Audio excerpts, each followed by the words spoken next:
Imagine walking into a mountain town where the primary export seems to be just like pure grief. The air literally smells like old ash, and the townsfolk are all gathered in the square. And they're all chanting, right? Yeah, exactly. They're chanting in perfect unison, saying, "We will remember." It is this intense memorial for a tragedy from 30 years ago that they call the burning. But as you look around, the grief just doesn't feel natural at all. It feels, I don't know, preserved. Yes, preserved, like a wound that is just being forced to stay open, artificially maintained by people who honestly don't even fully understand what it is they're mourning. Right. It creates this really fascinating dissonance right from the jump. Yeah. You walk into this environment, and every instinct tells you that the official story being presented by the town is just, well, too clean. Oh, for sure. And if you have ever run a tabletop game or even just enjoyed a really well-crafted piece of fiction, you know how incredibly difficult it is to build genuine atmospheric dread. You can't just throw monsters at the audience, you know? No, you really have to make the environment itself feel completely untrustworthy. Welcome to the Deep Dive, everyone. Today, we are unpacking a masterclass in exactly that kind of atmospheric storytelling and narrative design. We are looking at a group of adventurers who have just stumbled into this town, Mourningfall. And they are slowly peeling back the layers of a place that is like fundamentally trapped in a cycle of broken memories. For you listening, we are going to break down how you turn an entire town into a psychological puzzle box. Using environmental clues, character dynamics, and some incredibly clever subversions of classic fantasy tropes. Let's introduce that cast because, well, the character dynamic is really the engine driving this entire mystery, right? Oh, absolutely. The party composition is basically built to demand the truth in a place that is structurally reliant on lies. Yeah, and just for context, they have all just survived this sudden, terrifying attack by animated ash effigies right in the middle of that memorial festival. Right off the bat, high stakes. Exactly. So first we have Alion. He is this loud, devout, highly theatrical paladin of Torm. He is someone who, wears his faith on his sleeve and just loves dramatic declarations. A total classic paladin archetype, but played so well. Yeah. Then we have La Maestra, a sharp, incredibly observant half-elven performer. She is the one always watching the room, reading the micro-expressions. The anchor of the group's perception, basically. Right. Then there is Ellen, a quiet, highly suspicious rogue whose survival instincts are essentially screaming that this town is wrong. Which is very fair, given the vibes. Extremely fair. And finally, a newcomer who just watched them fight in the street, Leveus. He is a highly skeptical purple tiefling sorcerer, and he's carrying a spear, a book, and just a whole lot of unanswered questions. Putting those specific personalities together immediately raises the stakes. I mean, you have a paladin whose entire worldview is based on divine truth and confronting darkness head-on, paired with a sorcerer in Leveus who approaches everything with this intense analytical skepticism. Yeah, they balance each other out, but they also provoke each other. Exactly. It means the town's secrets were going to be attacked from both a moral angle and an intellectual one. So after surviving that ash effigy street fight, the local innkeeper, this woman named Mother V, she quickly ushers the party away from the square and into her tavern, which is called the Last Lantern. Now, normally in this genre, the tavern is the sanctuary. Right, it's where you get a pint, you rest by the fire, you heal up. But Mourningfall does not let anything just be one thing. No, it really doesn't. The Last Lantern presents this, cozy illusion of comfort, old wood, warm food, familiar locals, but it actually functions as a highly suspicious, magically pressurized system. The way the party integrates into that space is super telling. They are on edge, naturally, but they also have to establish their own internal trust. The setup at their table illustrates that perfectly. Alion is already leaning into his theatrical swagger, and he decides to invite the newcomer, Leveus, to join their table. And the way he does it is just great. It's so good. He executes this perfectly athletic, incredibly confident kick of a chair, sliding it right over to him, and he absolutely nails it. No fumbles there? No, zero fumbles. It is this great, flashy character moment that says, hey, we're capable, we're in control here. Which is a brilliant contrast to what is actually happening around them, because they are absolutely not in control. Not even a little bit. While they're getting to know each other, the tavern itself is quietly operating on a completely different frequency. The magical ecosystem running in the background of the Last Lantern is wildly complex for a simple mountain town. Oh, yeah. Like a younger barmaid named Tamsin casually walks over and lights the hearth fire. But the fire burns with these unnatural green and purple tones. And Tamsin acts like this is as normal as lighting a candle. Right, and it is not just an aesthetic choice. Allion eventually scans the room for magic, and the place is heavily saturated.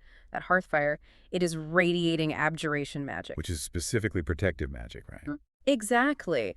On top of that, Mother V is wearing a ring turned inward on her palm, actively hiding the gemstone. That is also radiating abjuration magic. But the detail that really shifts the tone from suspicious to horrifying is the townsfolk. Yes, the halos. The locals sitting around drinking have these faint magical halos or crowns hovering around their heads, and those are radiating enchantment magic. Enchantment magic in this specific context, well, it fundamentally changes the nature of the town. This isn't a fireball or a magic missile. Enchantment implies mind-altering effects. Yeah, it manipulates memory, perception, behavior. Even La Maestra, who is incredibly observant, she starts to show a faint version of this halo effect while she's sitting there. And she actually forgets about Mother V's hidden ring shortly after spotting it. It really makes you think about how oppressive that environment is. It is wild. It's like walking into a cozy, dimly lit coffee shop, and you're having a great time, but then you slowly realize the thermostat on the wall is locked behind a cage. And the doors are barred from the outside. Exactly. The doors are barred, and everyone in the room is listening to the exact same hypnotic white noise on their headphones, completely unaware of it. I look at it slightly differently. It is less of a locked coffee shop and more of an active quarantine zone. No, that's a good way to put it. The tavern isn't just trapping them, it is aggressively managing a contagion. That abjuration fire and those enchantment halos suggest this very delicate equilibrium. The town is actively trying to suppress something. Right. Yeah. And that fragile system starts to crack the second Allion tries to introduce a foreign element into the room, which is religion. He tries to talk to Mother V about being a servant of Torm, a light in the dark. And her reaction is visceral. Like, Mother V reacts with deep, deep hostility. She flat out tells him that the town does not trust those who trust in the gods. It isn't just atheism, it is active anti-theism. Yeah. And then she abruptly flees to the kitchen, claiming her stewing chicken is boiling over. The timeline of that kitchen mishap is the crucial detail here. The food was boiling over, yes, but it had only been doing so for a few minutes. Yeah. Not hours. Just a few minutes. Right. It was a very minor issue. Mother V actively weaponized a trivial kitchen distraction as an escape hatch to avoid Allion's divine presence. It makes me wonder if she isn't just dodging an uncomfortable conversation, but actually experiencing a trauma response. Oh, for sure. If you look at the town, the church is completely empty. The bell is only used to sound alarms now.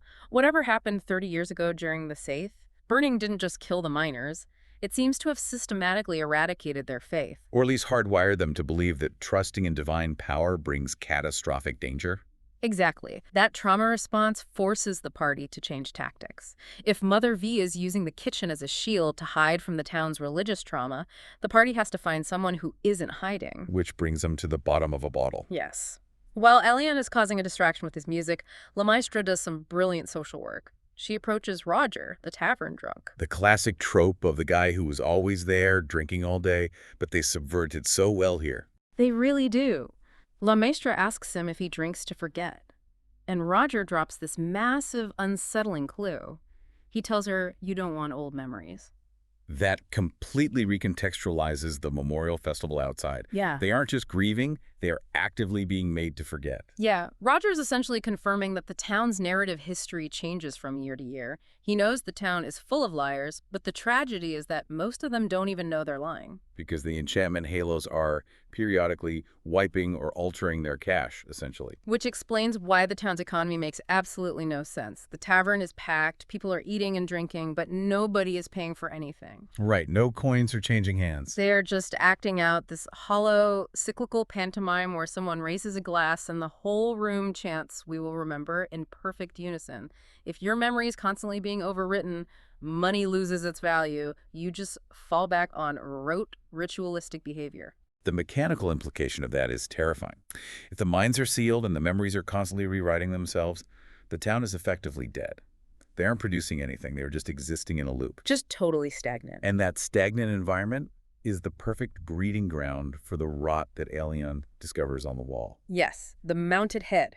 This is the detail that absolutely elevates the tension in the room. It is so creepy. On the tavern wall, there is a skull with horns. But it is not a dusty old hunting trophy. It is actively bleeding fresh blood, and pieces of flesh appear to be regenerating on the bone. Ugh, yeah. And when Elion scans it with his magic, he gets a horrific vision. The tavern falls away, black mist rises from the floorboards like roots, and the empty eye sockets of the skull open with this cold emerald light. The narrative design of that moment is incredibly potent. Elion senses that the necromantic energy is ancient, and more importantly, it is patient. Patient is the scariest part. It is. It doesn't lash out. It doesn't attack him. It just observes. Having a stationary, watching threat is often much scarier than a monster that jumps out at you because it implies the easel is confident. It knows it has the town completely trapped. So we have ancient watching necromancy on the wall, we have mind-altering enchantment on the townsfolk, and we have protective abjuration fire in the hearth. But then there's the soup. The soup. The tavern is serving the stew, and when they check it, it is radiating transmutation magic. Anyone who eats the soup actually feels physically better. They feel stronger, warmer. It actively pushes back against the necromantic pressure in the room. Livius is deeply suspicious and refuses to touch it, but Owlin eats it and feels great. It introduces a fantastic mechanical complication because transmutation magic changes the physical properties of a thing. Right.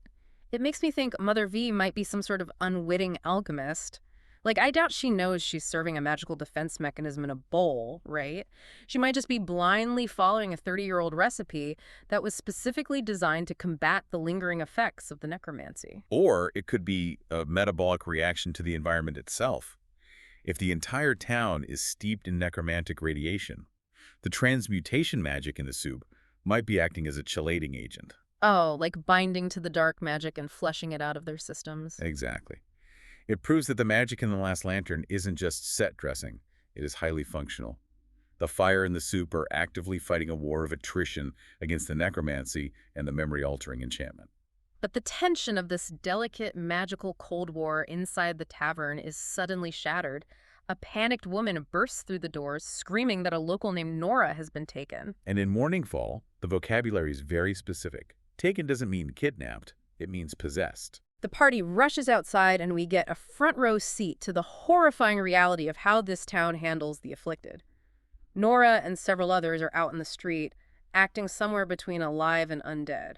And Mother V, the same woman who is just serving them warm, healing soup, casually reveals a chilling rule. She tells the adventurers they have to kill Nora. Because destroying the afflicted is how the town has survived for months. This is where the narrative actively punishes standard role-playing habits, honestly.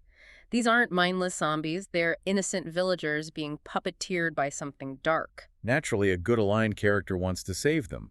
Le Maistre tries to use non-lethal force, hoping to just knock one of the possessed villagers out and restrain them until they can figure out a cure. But it goes horribly wrong. When Le Maistre knocks the villager unconscious, black tendrils rip out of the ground, pull the soul completely out of the host's body, and then the possessed body just stands back up, fully controlled by the entity. And it literally says, "Thank you, she was annoying." So dark, it fundamentally subverts the mechanics of heroism. By incapacitating the host, Le Maistre inadvertently removed the only barrier keeping the dark entity at bay, which was the host's own consciousness. That completely recontextualizes Mother V's rule. We are used to seeing townsfolk in these stories as victims who need saving, or as secret cultists. But here, they are executioners purely out of self-preservation. The town wasn't being cruel by killing the possessed. They genuinely understood that killing the host was the actually only way to stop the dark entity from fully anchoring itself in our world. Which forces the party into an impossible moral dilemma. Do they participate in the town's brutal survival logic, or do they try to find a third option in the middle of a chaotic street fight? And this is where Livius has an absolute flash of brilliance. Oh, this is the best part. He remembers the magical properties of the tavern's meal. He yells, "Soup is a weapon," and literally turns around and runs back inside the tavern to get bowls of soup to try and cure the townsfolk. It is such a great pivot, taking a minor world-building detail and attempting to weaponize it against the horror. It shows the party is actively engaging with the puzzle box. They aren't just swinging swords, they are using the environment's own magical physics against it. But the timing leads to the best visual of the night. While Livius is inside playing soup kitchen paramedic, Alian is having his ultimate paladin moment out in the street. He flat out refuses to kill Nora. He physically grabs her, channeling his faith, and casts protection from evil and good. That spell isn't just a combat maneuver here. It is a direct ideological challenge to Mourningfall's entire 30-year history of resignation. The golden light of his faith clashes violently with the cold emerald light of the possession. The black smoke is physically pulled free from Nora's eyes and mouth, and the divine light just burns it away into drifting ash. And Nora collapses to the ground, terrified, but completely alive. Alian saved her. He broke the rule, and it actually worked. And then, right after this incredibly dramatic, emotionally charged climax, Levius finally comes sprinting out of the tavern. Yeah, he arrives late to the fight. He is just standing there in the street, holding a bowl of soup, realizing Alian has already saved the day. The comedic timing of that is excellent, but it shouldn't overshadow the tectonic shift that just happened in the town's culture. For months, or maybe even since the burning, this town has operated on the belief that they just have to endure, forget, and sacrifice their own people to survive. And Alian proved their terrible rules could be broken. Exactly. After the fight, Alian turns, looks up at the mountain where the sealed mine is, and simply says one word: hope. The party heads back inside the last lantern with Nora, and the consequences of breaking those rules are immediate. The tavern erupts in applause. The adventurers are suddenly treated like heroes. The relief in the room is just palpable. The town might be relieved, but Mother V is definitely not celebrating. The structural integrity of her quarantine zone has just been compromised. She goes back behind the counter, clearly shaken. Levius, still trying to understand the town's mechanics, asks her why she dislikes paladins so much. She doesn't answer him directly, but under her breath, almost like an involuntary reflex, she mutters, "They only bring evil with them." That phrase suggests her anti-theism isn't just a philosophical stance, it is a learned survival mechanism. Right. If paladins only bring evil, it implies that the last time holy magic was used in Mourningfall, it triggered a catastrophe. It raises the possibility that the original mine fire, the burning, wasn't an industrial accident, but the fallout of a failed divine intervention. And as if that isn't ominous enough, while everyone is cheering for the party, Alian scans the room looking for Tamsin. The younger barmaid. Yeah, the one who lit the magical abjuration fire, who seemed entirely too comfortable with the strange, pressurized magic happening in the tavern. He looks for her, and she has completely vanished. The pacing of that disappearance is incredibly deliberate by the storyteller. The party wins the physical fight, they earn the social approval of the room, and in doing so, they immediately lose sight of a key piece of the deeper mystery. Tamsin was clearly part of the tavern's defense system. And the moment the town's old way of handling possession gets challenged, she disappears. So as we wrap up this deep dive, you have to look at the sheer density of what this party uncovered in just a few hours. They discovered the memory-altering group enchantment. They found the ancient patient necromancy watching them from the wall. They learned the town's brutal sacrificial survival rules, and they actively shattered those rules by proving the possessed can actually be saved. It leads to a genuinely uncomfortable question about the ethics of intervention. The adventurers did a definitively good thing by saving Nora's life. But you have to view Mourningfall not as a normal town, but as a fragile ecological system. An ecosystem built entirely on forced forgetting and ritualized sacrifice. Exactly the kind of system that requires a delicate balance. If you introduce a foreign element into an ecosystem, in this case, the concept of salvation and divine intervention, you disrupt the food chain. Yeah, that makes sense. The ritualistic killing of the possessed was awful, but it acted as a necessary predator keeping the necromancy in check. By saving Nora and removing that apex predator, the party might have just given the invasive species, the ancient evil under the mountain, the room it needs to overgrow and consume the town completely. Wow. If you rip out the brutal survival mechanisms that a traumatized town have relied on for 30 years, you better be prepared to fight whatever it is they were holding back.